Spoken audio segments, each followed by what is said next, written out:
Hello, അപ്പോഴേ കഴിഞ്ഞ video എനിക്ക് കംപ്ലീറ്റ് ചെയ്യാൻ പറ്റില്ലായിരുന്നു കേട്ടോ. അതുകൊണ്ടാണ് ഇനിയിപ്പോൾ അതിൻ്റെ ഒരു കണ്ടിന്യൂഷൻ പോലെ ഒരു വീഡിയോ കൂടി ചെയ്യാമെന്ന് വിചാരിച്ചത്.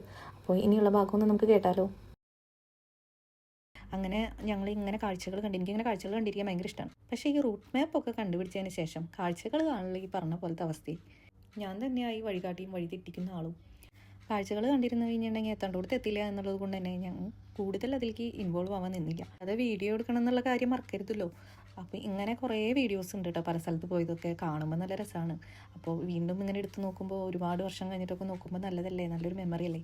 അപ്പോൾ അതിന് വേണ്ടിയിട്ട് എടുത്ത് വയ്ക്കുന്നതാണ്. ഇങ്ങനെ ഒരു വീഡിയോ പോസ്റ്റ് ചെയ്യണം എന്നുള്ളൊരു ഉദ്ദേശത്തിലൊന്നും എടുത്തിട്ടുള്ളതല്ല. അതുകൊണ്ട് തന്നെ വീഡിയോയ്ക്കും വലിയ പെർഫെക്ഷൻ ഉണ്ടായിരിക്കില്ല. ഇപ്പം നമ്മൾ ഏകദേശം ഫ്രാൻസ് ബോർഡറിലേക്ക് എത്താറായിട്ട് കേട്ടോ.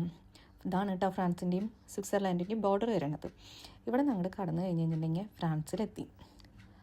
ഞങ്ങൾ എന്താണ് ജനീവ എയർപോർട്ടിൽ ഇറങ്ങിയിട്ട് ഫ്രാൻസിൽ നമ്മൾ റൂം എടുത്തതെന്നുള്ളതല്ലേ ഇനി അടുത്തൊരു ഡൗട്ട്. ചിലവ് കുറവ് നോക്കിയിട്ട് എടുത്തതാണ് സത്യം പറഞ്ഞു കഴിഞ്ഞിട്ടുണ്ടെങ്കിൽ. ഒരു ബഡ്ജറ്റ് ഫ്രണ്ട്ലി ആയിട്ടുള്ളൊരു ഹോട്ടൽ തപ്പിയിട്ട് നമ്മൾ ഹോട്ടലിലാണ് നമ്മൾ മാക്സിമം ഞങ്ങൾ എക്സ്പെൻസ് കുറച്ചിട്ടുണ്ടായിരുന്നത്. അപ്പോൾ അങ്ങനെ നോക്കിയപ്പോൾ ഞങ്ങൾക്ക് കിട്ടിയൊരു സ്ഥലമായിരുന്നു ഫ്രാൻസിലെ ജനീവയിൽ നിന്ന് അധികം ദൂരമില്ല. എന്ന് വെച്ച് കഴിഞ്ഞാൽ ഫ്രാൻസിൻ്റെ കറക്റ്റ് ബോർഡർ എന്നും പറയാം. അങ്ങനെ ഒരു സ്ഥലത്താണ് നമ്മൾ റൂം എടുത്തിട്ടുണ്ടായിരുന്നത്. കുറച്ചങ്ങോട്ട് ഉള്ളിലേക്ക് പോകണ ഒരു ചെറിയൊരു, എനിക്ക് കണ്ടപ്പോൾ തോന്നിയത്, എനിക്കറിയില്ല കേട്ടോ അത് എങ്ങനെയാണ് ഒരു സ്ഥലം എന്നുള്ളത്, ഒരു ചെറിയൊരു ഗ്രാമപ്രദേശം പോലെയാണ് എനിക്കത് ഫീൽ ചെയ്തത്.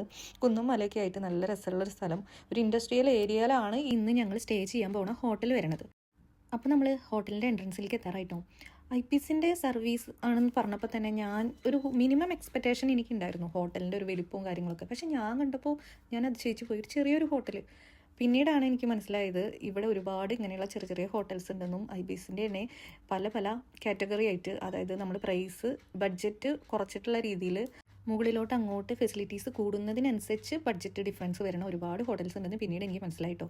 അങ്ങനെ ഞങ്ങളിവിടെ എത്തി. നമ്മളൊരു ബഡ്ജറ്റ് ഫ്രണ്ട്ലി ആയിട്ട് ടൂർ പോകാനായിട്ട് ആഗ്രഹിക്കുന്ന ഫാമിലികളുണ്ടെന്ന് വെച്ച് കഴിഞ്ഞാലും നമുക്ക് ഈ ഹോട്ടൽ ചൂസ് ചെയ്യാവുന്നതാണ്. നമുക്ക് ബഡ്ജറ്റ് മാക്സിമം കുറയ്ക്കാന്നുള്ള ഉദ്ദേശത്തിലുള്ളവർക്ക് മാത്രമാണ് കേട്ടോ ഞാൻ പറയണത്. ഫെസിലിറ്റീസ് മിനിമം ആയിരിക്കും, അതുപോലെ തന്നെ പ്രൈസും അതുപോലെ തന്നെ കുറവായിരിക്കും കേട്ടോ. എന്നാലും ഇനി ബാക്കി വിശേഷങ്ങളെല്ലാം നമുക്ക് അടുത്ത വീഡിയോയിൽ പറയാം. പിന്നെ ലൈക്ക് ചെയ്യാനും ഷെയർ ചെയ്യാനും സബ്സ്ക്രൈബ് ചെയ്യാനും മറക്കരുത് കേട്ടോ. അപ്പോൾ എല്ലാവർക്കും ശുഭരാത്രി. Tata, bye bye.